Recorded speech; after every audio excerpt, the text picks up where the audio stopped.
नमस्कार, city vision channel में मैं शालीमार आपका स्वागत करती हूँ। आप देख रहे हैं क्राइम न्यूज। रंगारेड्डी जिला इब्राहिमपट्टनम टीआरएस विधायक मंची रेड्डी किशन रेड्डी भी आज प्रवर्तन निदेशालय के समक्ष पेश हुए। फेमा नियमों के उल्लंघन के मामले में उनसे एक बार फिर पूछताछ की गई। कल भी ईडी अधिकारियों ने उनसे 9 घंटे तक पूछताछ की थी। उन्होंने विदेशी धन के लेन देन के बारे में अपना बयान दर्ज किया। मंची रेड्डी किशन रेड्डी अगस्त 2014 में विदेश गए थे। ऑस्ट्रेलिया और न्यूजीलैंड की यात्रा की। उन्हें विदेश जाने से पहले विदेशी मुद्रा कार्ड लेने के लिए भी जाना था। मालूम हो कि उसने अमेरिका में अपने रिश्तेदारों से पैसे लिए थे क्योंकि उसे पैसों की जरूरत थी। विदेश से किए गए हस्तांतरण भारत में मंची रेड्डी से संबंधित खातों से जुड़े थे। ईडी के अधिकारियों ने इनसे जुड़े वित्तीय लेन देन की पहचान की। ईडी को विदेशी मुद्रा बंधन अधिनियम के तहत 2015 में दर्ज मामलों का ब्यौरा मिल रहा था। मंची रेड्डी इसी सिलसिले में किशन रेड्डी से पूछताछ कर रहे हैं। कल पता चला है कि उनसे विदेश दौरों, निवेश और विदेशी धन के लेन देन के बारे में पूछताछ की गई। उन्होंने विदेश दौरों में किए गए लेन देन की गणना के बारे में पूछताछ की। उन्होंने हर बयान पर दस्तखत किए। पता चला है कि मंची रेड्डी ने फेमा मामले में 2018 में ईडी के अधिकारियों द्वारा दिए गए नोटिस के बारे में बताया। ईडी के अधिकारी उससे पूरी जानकारी के लिए पूछताछ कर रहे हैं। तेलंगाना में सत्तारूढ़ पार्टी टीआरएस से ताल्लुक रखने वाली जहीराबाद की सांसद बीबी पाटिल को सुप्रीम कोर्ट में निराशा हाथ लगी। सुप्रीम कोर्ट ने तेलंगाना उच्च न्यायालय को निर्देश दिया है कि बीबी पाटिल के चुनाव को अवैध घोषित करने वाली याचिका पर फिर से विचार किया जाए। इसके अलावा सुप्रीम कोर्ट ने यह भी कहा है कि इस याचिका की समीक्षा पूरी होने तक सभी मामले खुले रहेंगे। मालूम होता है कि 2019 के चुनाव में बीबी पाटिल जहीराबाद सीट से सांसद के रूप में जीती थी। हालांकि बीबी पाटिल के प्रतिद्वंदी मदन मोहन राव ने तेलंगाना उच्च न्यायालय से पाटिल का चुनाव रद्द करने का आरोप लगाते हुए कहा है कि उन्होंने अपने चुनावी हलफनामे में गलत जानकारी दी है। इस याचिका पर सुनवाई करने वाले उच्च न्यायालय के न्यायाधीश न्यायमूर्ति अभिषेक रेड्डी ने मदन मोहन राव की याचिका खारिज कर दी। इस याचिका पर सुनवाई करने वाले सुप्रीम कोर्ट ने तेलंगाना हाई कोर्ट को इस मामले में दायर याचिका की फिर से जांच करने का आदेश दिया। बीबी पाटिल को 10 अक्टूबर को हाई कोर्ट में पेश होने का आदेश दिया गया। अमीनपुर व बीरगुड़ा में टीआरएस सह सदस्य के पति फास्टर शिखामणि रासलीला की घटना प्रकाश में आई। शिखामणि के रिश्तेदार राजू नाम के एक व्यक्ति ने शिखामणि को अपनी पत्नी के साथ देखा और इसे अपने सेलफोन पर रिकॉर्ड कर लिया। यह जानने पर कि उसके पति ने उसके विवाहेतर संबंध को रिकॉर्ड कर लिया है, शिखामणि ने सेलफोन से रिकॉर्ड किए गए वीडियो को हटाने के लिए 4 लोगों को भेजा और राजू का अपहरण कर लिया। लेकिन इस घटना को हुए 15 दिन हो चुके हैं। राजू उनसे भाग निकला और अमीनपुर थाने में शिकायत दर्ज कराई। पुलिस ने मामला दर्ज कर लिया है और वीडियो के आधार पर मामले की जाँच कर रही है। पुलिस ने पीड़िता की बहन के पति की पहचान शिखामणि के रूप में की है। कई वर्षों से लापता गैंगस्टर नईम के मुख्य अनुयायी मुदनूरी शेषैया उर्फ शेषन्ना को चंचलगुड़ा ले जाया गया है। नईम के मुख्य अनुयायी शेषन्ना को 14 दिन की रिमांड पर लिया गया था। अंत में शेषन्ना को पुलिस ने पकड़ लिया। डीसीपी जोएल डेविस ने खुलासा किया है कि शेषन्ना को मंगलवार को दोपहर करीब 1 बजे एक वाहन की जांच के दौरान पकड़ लिया गया था। उन्होंने बताया है कि उसके पास से 9 mm की पिस्टल और 5 गोलियां बरामद की गई है। वह चैतन्य नगर कॉलोनी BN रेड्डी नगर हैदराबाद में रियल एस्टेट का कारोबार करता पाया गया। शेषन्ना पर उस समय सनसनी फैलाने वाले IPS अधिकारी KS व्यास सहित अभी 6 हत्या के मामलों में आरोपी था। पुलिस ने बताया कि वह हत्यारों के 3 मामलों में आरोपी है। शेषन्ना का गृह नगर नागर कर्नूल जिले के अच्चमपेट है।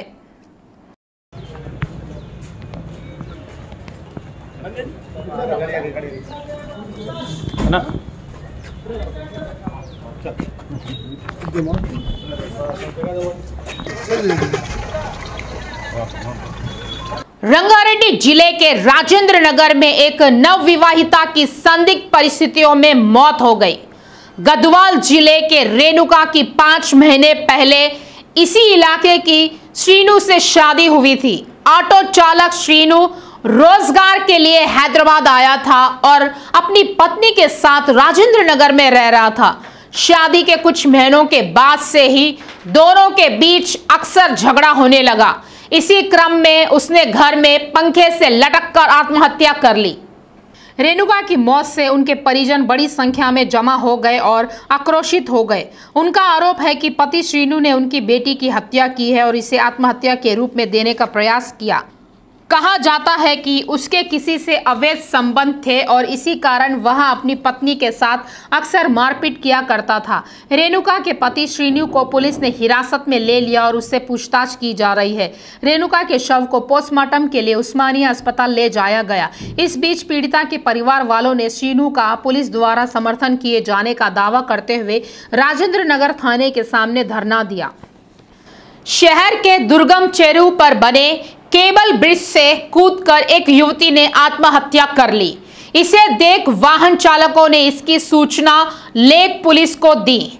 इससे मैदान में उतरी झील पुलिस ने स्पीड बोट से युवती के शव को बाहर निकाला। पुलिस ने आत्महत्या करने वाली युवती की पहचान अब्दुल्लापुरम मेट निवासी स्वप्ना के रूप में की है। हालांकि ऐसा लगता है कि स्वास्थ्य समस्याओं के कारण उसने आत्महत्या कर ली। स्वप्ना की हाल ही में शादी हुई है। इस बीच उसने केबल ब्रिज पर स्वप्ना से संबंधित साक्ष्य जुटाए। इसके साथ ही पुलिस ने उसके परिवार वालों को सूचना दी। इसके अलावा पुलिस ने पाया कि उसके हैंडबैग में अस्पताल से संबंधित दस्तावेज थे। बताया जा रहा है कि अब तक करीब 8 लोगों ने केबल ब्रिज से कूदकर आत्महत्या कर ली है। मेरचल जिले के केसरा मंडल के चिरियाला गांव में नाटकान तालाब में डूबने से 3 युवकों की मौत हो गई। लापता तीनों युवक TRK कॉलेज में डिप्लोमा 3रे वर्ष की पढ़ाई कर रहे थे। तीनों की शिनाख्त हयातनगर के रहने वाले हरिहर, अब्दुल्लापुर मेट का रहने वाला बालाजी चंपापेट निवासी उबैद के रूप में की गई है। इसमें उबैद और हरिहरन दोनों अपना जन्मदिन मनाते हुए अपने दोस्तों के साथ गए थे। मौके पर पहुंची पुलिस ने मामला दर्ज कर लिया है।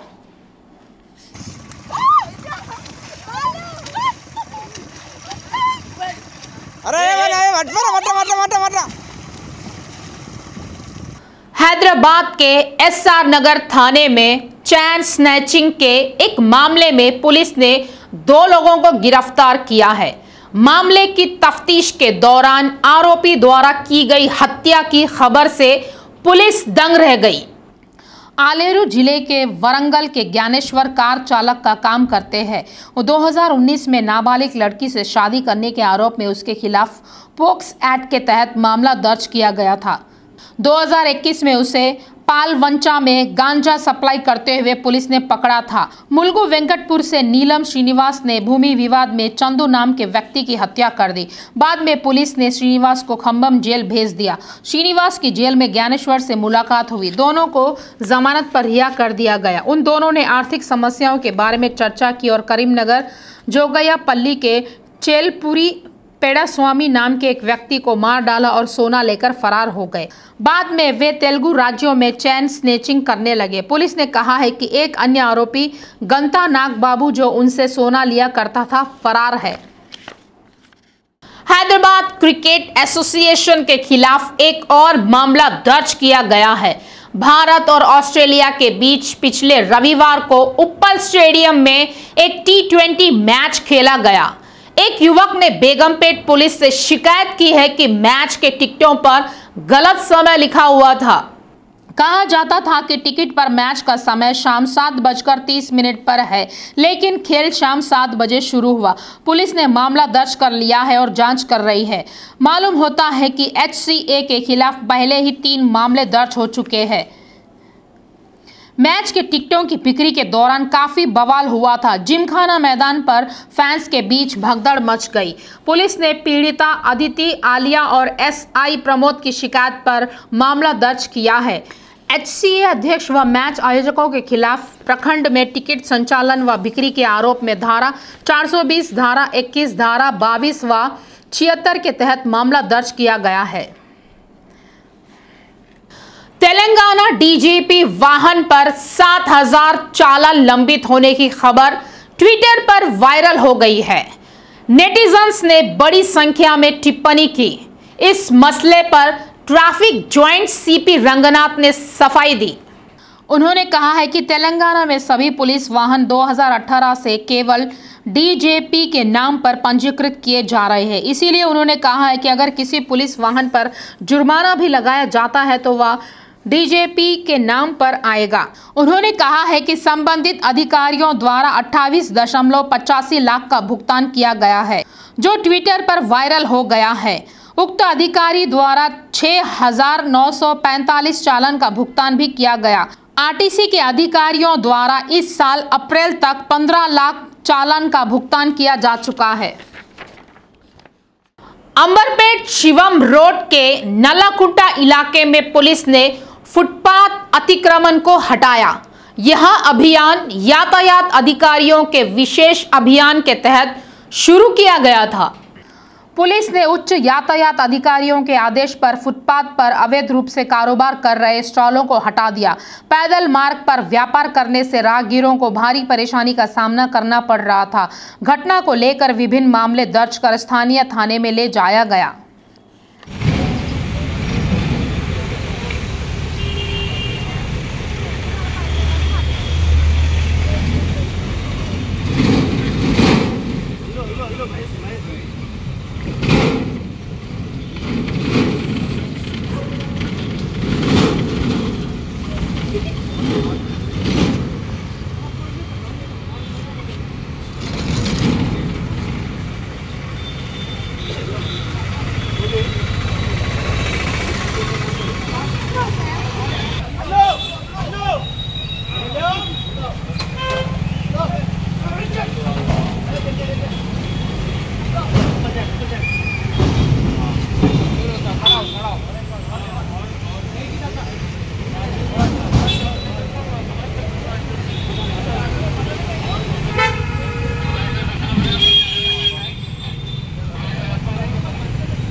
मारेडपल्ली के पूर्व निरीक्षक नागेश्वर राव को जमानत मिल गई। उच्च न्यायालय ने नागेश्वर राव को रुपए के बतौर जुर्माने के तौर पर जमानत दी है। मालूम हो कि नागेश्वर राव अपहरण और दुष्कर्म के मामले में जेल में बंद था। इससे पहले हाईकोर्ट में जमानत के लिए 2 याचिकाएं दायर की गई थी, लेकिन कोर्ट ने जमानत देने से इनकार कर दिया। हाल ही में अदालत ने 10,000 रुपए के तौर पर कई शर्तों के साथ जमानत दे दी। उच्च न्यायालय ने नागेश्वर राव पर 2 महीने तक प्रतिदिन सुबह 10 बजे जांच अधिकारी के समक्ष पेश होने की शर्त रखी है। इसी बीच एक महिला ने नागेश्वर राव के खिलाफ शिकायत की है कि पति के साथ मारपीट करने के साथ ही उसका अपहरण कर उसके साथ दुष्कर्म किया गया। पुलिस ने तुरंत नागेश्वर राव को गिरफ्तार कर लिया है। इस घटना पर प्रतिक्रिया देते हुए हैदराबाद के सीपी सीवी आनंद ने नागेश्वर राव को रेप एंड वेपन्स एक्ट के तहत निलंबित करने का आदेश जारी किया। वो सूटकेस लेकर आते हैं, उसमें नकली नोट और नकली सोना होता है। उस सूटकेस से व्यापारियों और कर्मचारियों को झांसा देकर बहुमूल्य संपत्ति लूटकर ले जाते हैं। इस तरह के दृश्य फिल्मों में देखने को मिलते हैं, लेकिन जब वे असल जिंदगी में भी देखने को मिल रहा है। हालांकि ऐसे सीन फिल्मों में देखने को मिलता था, लेकिन अब असल जिंदगी में देखने को मिल रहा है। पुलिस ने एक ठगी करने वाले गिरोह को गिरफ्तार किया है। रच्चाकोंडा के सीपी महेश भागवत ने कहा है कि लोगों का ध्यान भटकाकर चोरी करने वाले गिरोह को उन्होंने पकड़ लिया है। एलबी नगर एसओटी सरूनगर पुलिस ने खुलासा किया है कि 9 में से 8 आरोपियों को गिरफ्तार कर लिया गया है। एक अन्य आरोपी फरार बताया जा रहा है। इसके पास से 45 लाख नगद, 13 मोबाइल, 8 सिम कार्ड, 1 कार, 1 दोपहिया वाहन और 1 सूटकेस जब्त किया गया है। मुंबई की एक विशेष एनआईए अदालत ने तेलुगु कवि और एल्गार परिषद के आरोपी वरवर राव के मोतियाबिंद की सर्जरी के लिए 3 महीने के लिए हैदराबाद जाने के अनुरोध को खारिज कर दिया है। अदालत ने कहा है कि उसे अगले 3 महीनों के भीतर आरोपियों के खिलाफ आरोप तय करने हैं और इसीलिए अनुरोध को खारिज कर दिया है। राव को सर्वोच्च न्यायालय ने स्थानीय चिकित्सा जमानत दी थी। उन्होंने जमानत देने के आदेश में संशोधन के लिए सुप्रीम कोर्ट का दरवाजा खटखटाया था और मोतियाबिंद की सर्जरी के लिए हैदराबाद जाने की अनुमति मांगी थी। जमानत की शर्तें निर्धारित करती है कि राव को एल्गार परिषद के मुकदमे के अंत तक मुंबई में रहना होगा, जो अभी शुरू होना बाकी है।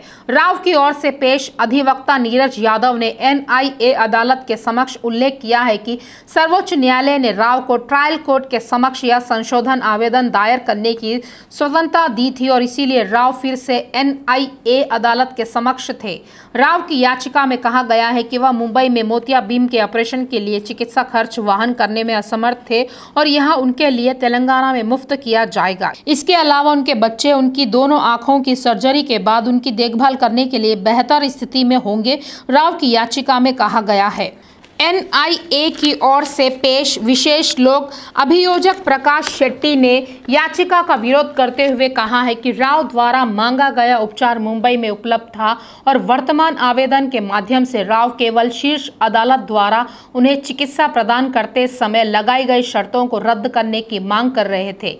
शेट्टी ने प्रस्तुत किया है कि राव यहां भुगतान किए गए उपचार शुल्क की प्रतिपूर्ति प्राप्त कर सकते हैं। विशेष NIA न्यायाधीश राजेश कटारिया ने कहा है कि अदालत को आरोपी के खिलाफ आरोप तय करने और 18 अगस्त 2022 के आदेश से 3 महीने के भीतर लंबित निर्वहन आवेदन पर एक साथ निर्णय लेने की आवश्यकता है। यदि राव को 3 महीने के लिए हैदराबाद में रहने की अनुमति दी जाती है, आरोपों का निर्धारण लंबा हो जाएगा। ऐसे में आवेदन को अनुमति देना उचित नहीं होगा। बीजेपी सांसद रवि किशन को तेलुगु दर्शक एक फिल्म अभिनेता के रूप में जानते हैं। उन्होंने रेस, गुर्रम के अलावा टॉलीवुड की कई फिल्मों में काम किया। उन्होंने राजनीति में भी महारत हासिल की है। वे भाजपा की ओर से उत्तर प्रदेश के गोरखपुर से सांसद के रूप में जीते। इस प्रकार मुंबई के एक व्यवसायी के हाथ में रवि किशन ने 3.25 करोड़ की ठगी की। 2012 में जैन जितेंद्र रमेश नाम के एक व्यवसायी को उन्होंने 3.25 करोड़ की राशि दी। जब उनसे पैसे वापस करने के लिए कहा गया तो उन्होंने 34 लाख रुपए के 12 चेक दिए। इनमें से एक चेक रवि किशन ने पिछले साल दिसंबर में जमा कराया था, लेकिन चेक बाउंस हो गया। इसके साथ ही जितेंद्र पर पैसे देने का दबाव होने के बावजूद उनकी ओर से कोई उचित जवाब नहीं मिला। रवि किशन PRO दुबे ने जितेंद्र के खिलाफ पुलिस में शिकायत दर्ज कराई है। इस पृष्ठभूमि में पुलिस ने जितेंद्र के खिलाफ मामला दर्ज कर लिया है। USA securities exchange commission SEC ने पाया है कि एक प्रमुख IT कंपनी ओरेकल ने धोखाधड़ी की है। SEC का आरोप है कि ओरेकल ने भारत, UAE और तुर्की में अधिकारियों को रिश्वत देने के लिए विशेष रूप से $3.30 लाख का फंड आवंटित किया है। यह स्पष्ट रूप से विदेशी भ्रष्ट आचरण अधिनियम FCPA का उल्लंघन करता है। विशेष रूप से SEC ने खुलासा किया है कि ओरेकल इंडिया डिवीजन ने रेलवे विभाग के अधिकारी के तहत एक परिवहन कंपनी को भारी सब्सिडी दी है। इस तथ्य पर साक्ष्य एकत्र किए गए थे कि बिक्री कर्मचारियों ने ओरेकल के वरिष्ठों को बताया है कि एक सौदे से बेचने के लिए यह रियायती दी जानी चाहिए, क्योंकि एक सॉफ्टवेयर घटक के मामले में भयंकर प्रतिस्पर्धा थी। उन्होंने तुरंत इसके लिए अनुमति दे दी। SEC के अनुसार भारत सरकार की खरीद वेबसाइट ने स्पष्ट किया है कि ओरेकल इंडिया डिवीजन के पास अनुबंध के लिए कोई प्रतिस्पर्धा नहीं थी। अभिलेखों के माध्यम से पता चला है कि भारत में एक कर्मचारी को भुगतान करने के लिए $67,000 की राशि आवंटित की गई थी। इसी तरह ओरेकल तुर्की और UAE ने भी रिपोर्ट में उल्लंघन किया। इस संदर्भ में ओरेकल को 188 करोड़ रुपए का जुर्माना लगाया गया था। यह पहली बार नहीं है जब SEC ने ओरेकल को नोटिस किया है। 10 साल से भी कम समय पहले जब ओरेकल इंडिया डिवीजन के खिलाफ आरोप लगाए गए थे, SEC ने 16 करोड़ रुपए का जुर्माना लगाया था। लोकप्रिय हीरो विशाल के आवास पर अज्ञात लोगों ने हमला किया। चेन्नई में उनके आवास पर पत्थर फेंके गए। इस हमले में विशाल के घर की खिड़कियों के शीशे टूट गए। सीसीटीवी फुटेज में देखा गया कि हमलावर लाल रंग की कार में आए थे। हालांकि हमले के वक्त विशाल घर पर नहीं था। बाहर शूटिंग कर रहे विशाल को अपने घर पर हुए हमले की जानकारी मिली और मैनेजर के जरिए पुलिस में शिकायत दर्ज कराई। पुलिस को सीसीटीवी फुटेज का वीडियो भी मुहैया कराया गया है। हीरो विशाल का आवास अन्ना नगर में है। इस घर में विशाल अपने माता पिता के साथ रहते हैं।